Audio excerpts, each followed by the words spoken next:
Tell me if you think I'm onto something. But when I read the back cover of the new UFO book that George Knapp, James Lacatski, and Colm Kelleher just published, I had a moment of realization. And it kinda humbled me. Because what if, for at least some UFOs, we've been thinking about them completely backwards? And if we change our understanding of the basic principles behind how they move, a lot of the anomalies that are reported become less anomalous. So here's the comment that Lacatski made that got me thinking. The United States was in possession of a craft of unknown origin and had successfully gained access to its interior.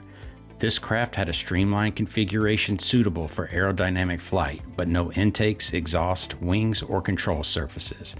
In fact, it appeared not to have an engine, fuel tanks, or fuel.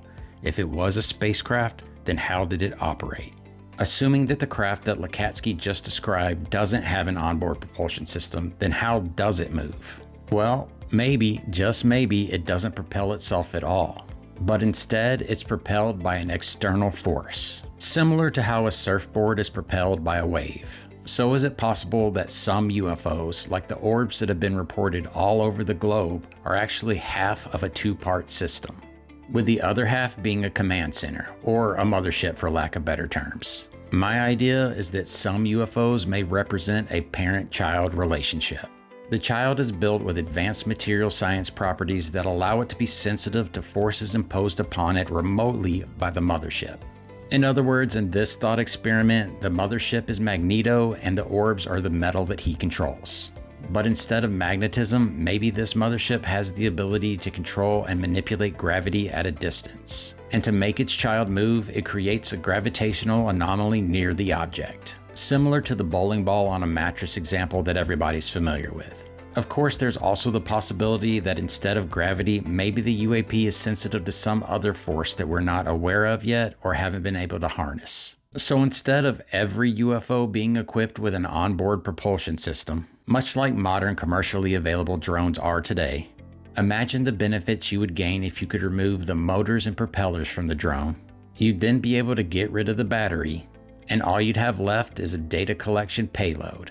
Then you'd be able to use the mothership that does have an onboard energy generation system that could be used to create a powerful beam of energy that could be directed at the object/data collection platform that would allow the mothership to control the movement of its child. In my mind, I visualize it similar to how a laser pointer works, where the red dot on the wall represents a gravity anomaly that attracts the UAP, and the human holding the laser pointer represents the mothership.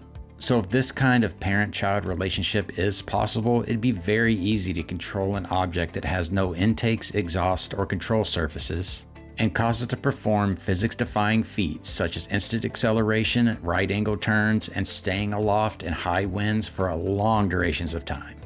Could this possibly explain the relationship between the Tic Tac and the unidentified submerged object witnessed during the Nimitz encounter? Right now, humanity is in the early stages of developing a directed energy propulsion system.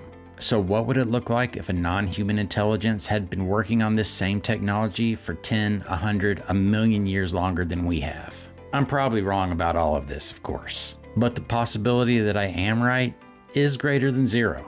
So what do you think? Is Lacatski trying to give us a hint